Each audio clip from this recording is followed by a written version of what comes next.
Bonjour à tous. La Côte d'Or se place en alerte grand froid face aux températures négatives annoncées pour les prochains jours.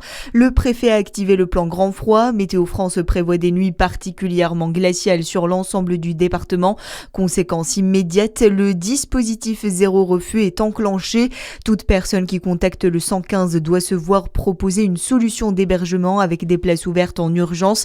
Les maraudes et les accueils de jour sont également renforcés pour protéger les personnes les plus vulnérables. Le plan grand froid est aussi en vigueur dans le Jura, le Doubs et la Saône-et-Loire. Un répit pour la station des Gentianes à Morbier dans le Jura. Une piste a pu rouvrir hier grâce à la neige artificielle, permettant de lancer la saison. Une reprise rendue possible par l'investissement de la mairie qui a racheté l'an dernier 19 canons à neige pour un montant d'environ 40 000 €. En attendant de nouvelles chutes naturelles, cet équipement permet à la station de rester ouverte et d'envisager l'ouverture progressive d'autres pistes.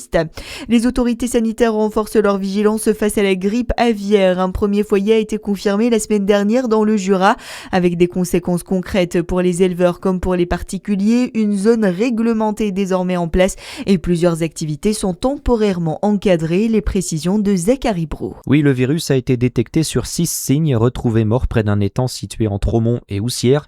En réaction, la préfecture a mis en place une zone réglementée qui concerne 26 communes alentour. Dans ce périmètre, les volailles doivent être confinées ou protégées sous des filets et les déplacements sont strictement limités avec une autorisation préalable de l'État.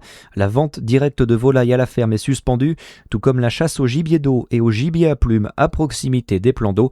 Des contrôles seront menés dans les prochains jours. Ces mesures pourraient être levées au bout de 3 semaines en l'absence de nouveaux cas. Un virus particulièrement contagieux pour les oiseaux qui circulent actuellement en Europe via les oiseaux migrateurs. La réglementation est la même que pour la dermatose nodulaire. Si un animal est contaminé par le virus, tout le cheptel est abattu. Dans le reste de l'actualité, le chantier de l'A69 peut se poursuivre dans le Tarn. La Cour administrative d'appel a autorisé la poursuite des travaux de cette autoroute devant relier Castres à Toulouse. Une autoroute largement dénoncée par les associations écologistes. La justice a ainsi reconnu la raison impérative d'intérêt majeur et l'absence de solution alternative satisfaisante. Les opposants, eux, peuvent encore porter l'affaire devant le Conseil d'État.